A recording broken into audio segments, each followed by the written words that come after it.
Hello student, how are you? Hope you are fine. तो आज के इस पार्ट में हम इकोनॉमिक्स के एक और डिवीजन को समझेंगे जो है पॉजिटिव और नॉर्मेटिव। आज का ये वीडियो बहुत इंपॉर्टेंट है क्योंकि कुछ हम प्रैक्टिकल क्वेश्चंस को भी अटेंड करेंगे जिसमें हम कर्व्स के बारे में जानने की कोशिश करेंगे इकोनॉमिक्स में।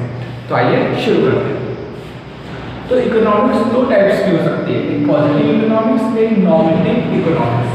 ठीक है, तो पॉजिटिव ये नेगेटिव नहीं, याद रखिएगा नॉर्मेटिव है। ओके, नॉर्मेटिव और ये पॉजिटिव।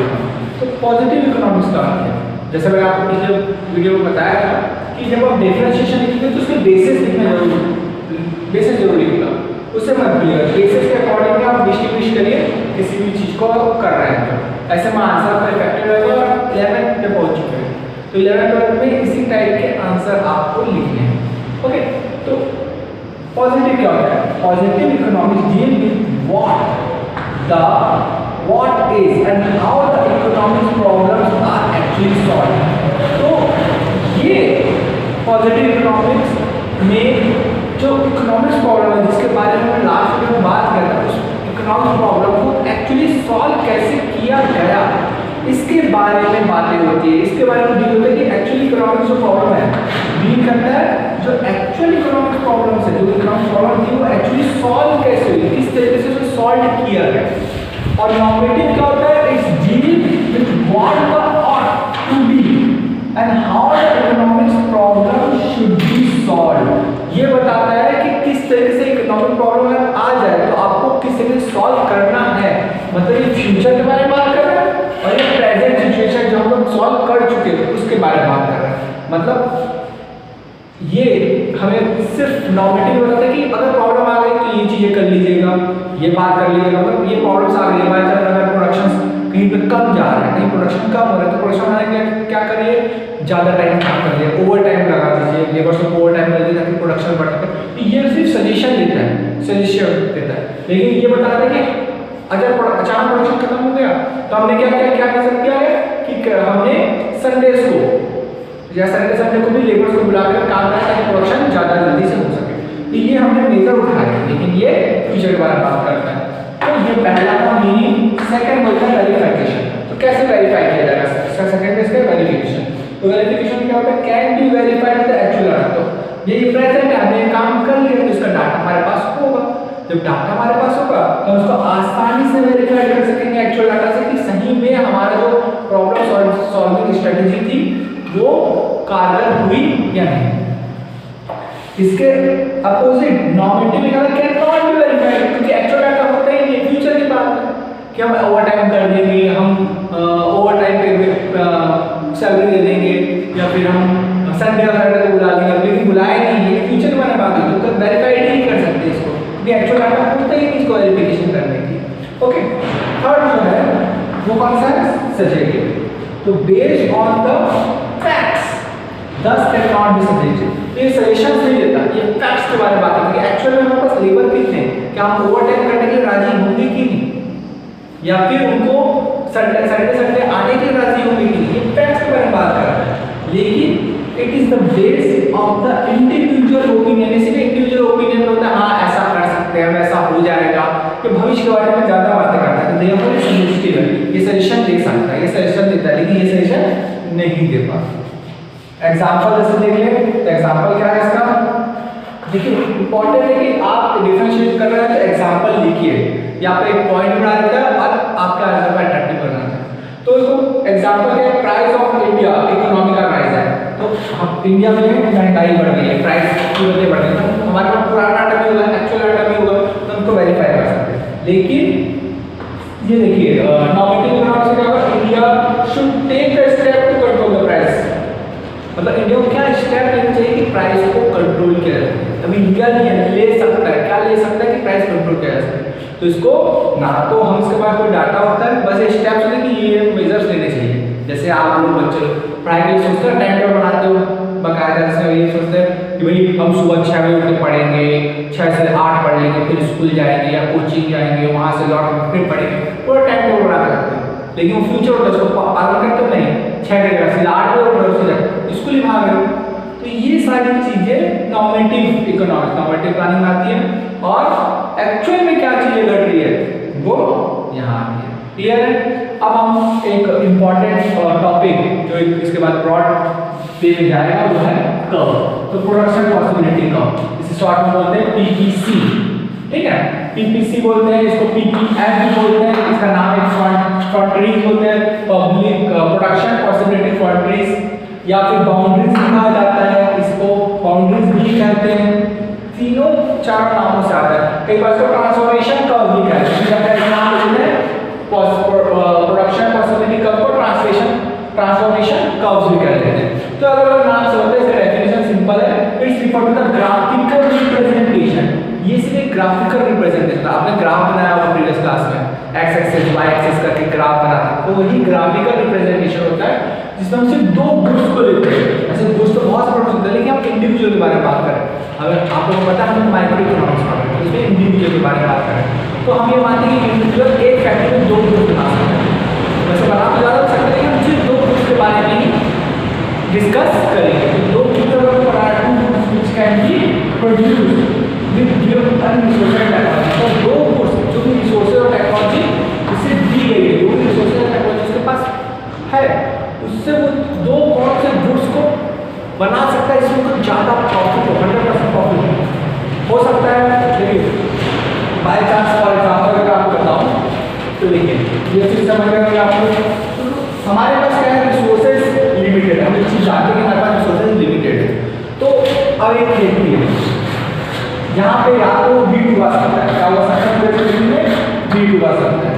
ठीक है, तो या तो क्यों क्या उगा सकता है, राइस उगा सकता है, दूसरा ऑप्शन है दूध, या तो राइस उगा सकता है। तो या तो वीट उगा सकता है, राइस उगा सकता है, दोनों में से अगर दोनों उगाना है, उसका दूसरा ऑप्शन क्या रहता है, आधे प्लॉट में वो वीट उगा दे और आधे में राइस, या फिर और दूसरा ऑप्शन 80%, 20% या 60%, 40% या 30%, 70%, वो कोई भी डाटा लेकर के क्या कर सकता है, प्रोडक्शन कर सकता है। तो इसी प्रोडक्शन को हम ग्राफिकल मैनर में पढ़ेंगे और जानने की कोशिश करेंगे कि किस तरीके से प्रोडक्शन और प्रोडक्शन पॉसिबिलिटी कर्व्स वर्क करता है, जिससे हम जान सकते हैं कि प्रॉफिट कितना मैक्सिमाइज किया जाता है। कौन सी चीज़ों को अगर राइस उगाएंगे तो हमको प्रॉफिट ज़्यादा होगा कि वीट उगाएंगे, या थोड़ा सा राइस उगाया और थोड़ा सा वीट उगाया, आधा राइस उगाया आधा वीट, या फिर 80-20% कैसे करके हम अपने प्रॉफिट को मैक्सिमाइज कर लेते हैं। तो ये प्रोडक्शन पॉसिबल कर्व जो है वो बहुत इंपॉर्टेंट रोल प्ले करता है बिजनेस में, ताकि हम अपने प्रॉफिट को मैक्सिमाइज कर सकें। तो आइए इसके बारे में समझते हैं। तो स्टूडेंट जैसे कि हमने जाना कि पीपीसी प्रोडक्शन पॉसिबिलिटी कर्व क्या होता है, आइए उसे अब हम ग्राफिकली समझ लेते हैं कि एक्चुअली ये होता है। देखिए हमारे पास कुछ पॉसिबिलिटीज है, A B C D E F G H इस तरह की पॉसिबिलिटीज है। अब एक यूनिट है, एक फॉर्म है जो गन और बटन दोनों बना सकती है, उनके पास रिसोर्सेज भी है, उनका टेक्नोलॉजी भी है, दोनों बनाएंगे। तो अगर फॉर्म सिर्फ गन बनाने के बारे में सोचती है तो क्या पॉसिबिलिटीज होगी, और अगर बटन बनाने के बारे में सोचेगी तो क्या पॉसिबिलिटी। तो यहाँ पे आप पॉसिबिलिटीज आ जाओ, ये उसके प्रोडक्शंस के लिए गन बना सकती है या फिर बटन बना सकती है। ये क्या है, एमओएस। एमओएस का मतलब होता है marginal opportunity cost, marginal opportunity cost. ठीक है, ये क्या होता है मार्जिनल अपॉर्चुनिटी कॉस्ट। तो सबसे पहले हम जानते हैं अपॉर्चुनिटी कॉस्ट क्या होता है। तो अपॉर्चुनिटी जो कॉस्ट है वो होता है it is the cost of the next best alternative for entries. तो नेक्स्ट बेस्ट मतलब बाय चांस देखिए आज जैसे कि आप किसी को अपना कॉमोडिटी बेच रहे हैं, सामान बेच रहे हैं, तो कोई आपके सामान की कीमत 1000 दे रहा है, ठीक है, आप उसको 1000 में बेचने की सोचिए तो 1000 आपको देने के तैयार है। लेकिन दूसरा कोई व्यक्ति आता है, बाय चांस भी आता है, जो आपको 12000 देने की कोशिश करते हैं, फिर सी आता है जो आपको 15000 देना चाहेगा उसी सामान में, तो आप सामान किसे बेचेंगे, सी को बेचेंगे 15000 में। तो 15000 तो आपका सामान बेच दिया, लेकिन अगर 15000 को खरीदने को तैयार नहीं था तो उसके पहले जो सेकंड ऑप्शन था वो कौन सा बेटर था, डी का ऑप्शन जो क्या था 12000। तो वो जो नेक्स्ट बेस्ट मतलब जो हमने बेचा 15,000 में तो सही था, लेकिन उसके बाद जो नेक्स्ट बेस्ट ऑप्शन था उसे क्या कहेंगे, अपॉर्चुनिटी कॉस्ट। वो जो 12,000 रुपए वो आपका क्या कहलाएगा, अपॉर्चुनिटी कॉस्ट। तो अब आते हैं मार्जिनल अपॉर्चुनिटी कॉस्ट पर। It's refer to the number of the unit of commodity sacrificed to gain sacrificed to gain one additional unit of other commodity। मतलब कि एक यूनिट को बढ़ाने के लिए दूसरा यूनिट जो सैक्रिफाइस करता है और उससे जो गेन होता है, तो उस सैक्रिफाइस और गेन को मार्जिनल कॉस्ट कहेंगे। तो सिंपल फॉर्मूला ये दिया है, मार्जिनल कॉस्ट फॉर्मूला है डेल। डेल का मतलब क्या होता है, चेंज। डेल का मतलब क्या होता है, इसे ट्रायंगल का कहते हैं डेल। डेल का मतलब होता है चेंज, ठीक है। तो चेंज इन सैक्रिफाइस, कितना सैक्रिफाइस किया वो और गेन कितना है वो, दोनों को डिवाइड करेंगे तो मार्जिनल कॉस्ट आएगा। तो मार्जिनल कॉस्ट कुछ नहीं है, जब कोई हम क्या करेंगे, बाय 12,000 में बेचा तो 12,000 और 15,000 हमने सैक्रिफाइस कितना किया, 3,000 सैक्रिफाइस किया हमने, कितना सॉरी सैक्रिफाइस कितना, उसके ऊपर भी मिलकर सैक्रिफाइस किया जाएगा। तो 10,000 बेचना है तो 12,000 की सैक्रिफाइस दो और गेन कितना होगा, 2/3 क्या होगा, मार्जिनल कॉस्ट होगा। इसे हम यहाँ पे अभी समझने की और डिटेल की कोशिश करेंगे, ठीक है। तो ये मार्जिनल कॉस्ट को आपको क्लियर हो गया होगा, ठीक है। तो अब देखते हैं, जैसे कि ये एक यूनिट में क्या होगा, एक पॉसिबिलिटी क्या बोली कि 21 गन, अगर एक फॉर्म 21 गन बनाता है तो बटर कितना बनाएगा, 0। वो बटर बना ही नहीं पाएगा, क्योंकि जितने भी उसके पास रिसोर्स और टेक्नोलॉजी है वो सिर्फ गन बनाने में ही खत्म हो जाएगी, तो बटर बिल्कुल नहीं बनेगा, ठीक है। अगर वो एक यूनिट का सैक्रिफाइस करता है, जैसे मैंने आपको मार्जिनल कॉस्ट बताया कि एक यूनिट का अगर वो सैक्रिफाइस करता है तो वो 20 गन बनाएगा और उसके रिसोर्सेज से क्या बना पाएगा, एक बटर बना पाएगा। तो ये एक बटर और 20 गन बना सकता है। सी पॉसिबिलिटी क्या होती है, अगर वो और 2 यूनिट सैक्रिफाइस करता है और 18 गन बनाता है तो 2 बटर बना पाएगा। सेम अगर वो 15 गन बनाता है तो 3 बटर बना पाएगा, 11 गन बनाता है तो 4 बटर, 6 गन बनाता है तो 5 बटर बना पाएगा। लेकिन अगर वो 6 बटर बनाता है तो गन बनाने के पास उसके पास रिसोर्सेज नहीं होंगे, यहाँ पर रिसोर्सेज खत्म हो जाएंगे। जैसे कि यहाँ पे आ रहा है सैचुरेशन, 21 गन बनाएगा तो बटर नहीं बना पाएगा, तो अगर 6 बटर बनाएगा तो गन नहीं बना पाएगा। अब देखते हैं मार्जिनल कॉस्ट कहाँ से आता है। तो मार्जिनल कॉस्ट सिंपल से कौन था हमारा, del S upon del V. तो देखो यहाँ बात कैसे आएगा, तो सिंपल सी बात है, हमारा सैक्रिफाइस कितना यूनिट हुआ, शुरू में जब गैस करते हैं सैक्रिफाइस तो आपको पता ही नहीं है कि उसके ऊपर का नंबर नहीं पता है, आप नीचे का समझेंगे तो आपको ऊपर का समझ आ जाएगा। तो लेकिन यहाँ कैसे आएगा, तो सिंपल है, यूनिट कितना सैक्रिफाइस किया हुआ है तो गेन कितना हुआ, उसको 1 गया, गेन को 1 का गेन हो गया, 1 और 0 से 1 आया तो गेन कितना हुआ, 1, 0 से 1 ये गेन है। और ये सैक्रिफाइस कितना किया, इसने 1 सैक्रिफाइस किया, ठीक है। तो क्या आ गया, 1/1 इक्वल टू 1, ठीक है। अब सेकंड वाले में आप देखेंगे तो सैक्रिफाइस कितना किया, यहाँ पे 2 सैक्रिफाइस किया, यहाँ पे कितना सैक्रिफाइस हुआ, यहाँ से यहाँ आएंगे 2 सैक्रिफाइस हुआ और गेन कितना हुआ, पहले 1 मिनट का था अब 1 मिनट और बढ़ गया तो 1 आ गया गेन, तो कितना 2।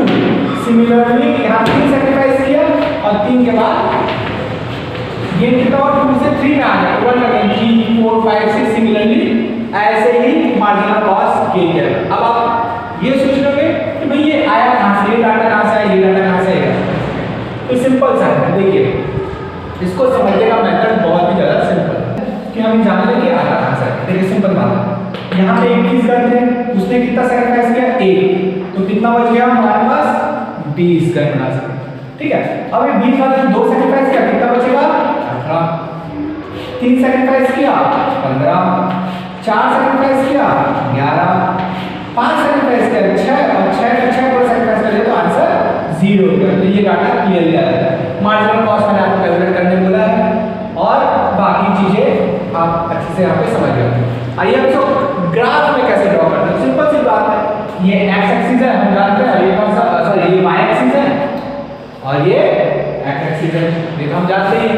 तो हम क्या करेंगे, एक्स एक्सिस में क्या लिखेंगे, बटर कितना बना, 1 2 3 4 5 6 जैसे हमने यहाँ पे लिखा हुआ, और गन कितना बना, 3 6 9 12 15 18 19। उसके बाद इनको मर्ज कर देंगे, देखिए कि अगर 21 गन बना रहे हैं तो जो ग्राफिकल बता दिए, ए में क्या पॉसिबिलिटी है, 21 0 में हमने यहाँ पे और लगा दिया।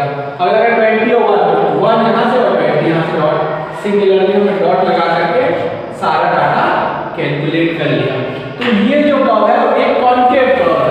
आप लोगों ने के साथ साइंस में पढ़ा होगा कर्व्स क्या होते हैं, तो कॉन्केव और कॉन्वेक्स ये कर्व्स होते हैं। इस बार इकोनॉमिक्स में 3 टाइप के कर्व्स पढ़ेंगे, कॉन्केव, दूसरा कॉन्वेक्स और लास्ट में स्ट्रेट। इन तीनों कर्व्स के बारे में हम डिटेल में पढ़ेंगे। तो ये इस तरह से आपको ग्राफिकल रिप्रेजेंटेशन करना है, प्लस कुछ एग्जाम्पशन भी ना, ये इंपॉर्टेंट होता है जब हम ग्राफ ड्रॉ करते हैं तो एज्यूम करते हैं, कुछ चीजों का एज्यूम करते हैं, तो एग्जाम्पशन करना है, वही चीजें एज्यूम करनी है जो हमने प्रोडक्शन पॉसिबिलिटी कर्व में लिखा था, कर्व में पढ़ सकते हैं। पहला कि हम with the help of the resources only 2 goods can be perform, तो जो हमारे पास जितने भी रिसोर्सेज हैं, जितने भी सामान हमको मिले उससे सिर्फ हम 2 ही गुड्स बना सकते हैं, या तो गन या तो बटर, या कुछ mixture of gun and butter जो हम लोग को यहाँ पे दिख रहा है। उसके resources are fully and efficiently utilised. हम ये मानते हैं कि जितना रिसोर्सेज हमको मिला था हमने उसको बहुत अच्छे तरीके से, बेहतरीन तरीके से, पूरी तरह से यूटिलाइज कर लिया, अब हमारे पास रिसोर्सेज नहीं बचा। उसके बाद the level of technology is assumed to be constant, तो टेक्नोलॉजी जो गन बनाने में लगेगी या बटर बनाने में लगेगी वो कांस्टेंट है, जो टेक्नोलॉजी हम गन बनाने में लगा रहे थे वही टेक्नोलॉजी हमें किसमें लगाएगी, बटर बनाने में लगेगी, ये एज्यूम कर रहा है। The amount of resources are fixed and can transfer, जो रिसोर्सेज का अमाउंट था वो फिक्स था, हमारे पास कितने रिसोर्सेज थे, 21 गन बन सकता था या 6 बटर, उससे ज्यादा नहीं बन सकता। सिंपल बात है, 21 गन बनाएंगे तो हम 6 बटर नहीं बना सकते, और 6 बटर बनाएंगे तो 21 गन नहीं बना सकते, तो अमाउंट जो था वो हमारा फिक्स था। तो जो पीपीसी है वो इससे और आपको क्लियरली समझ आएगा, खासकर एग्जाम्पशन से ये आपको पीपीसी के आंसर लिखने में हेल्प भी कर सकता है, एग्जाम्पशन ही पीपीसी को अच्छे से एक्सप्लेन करता है। ओके,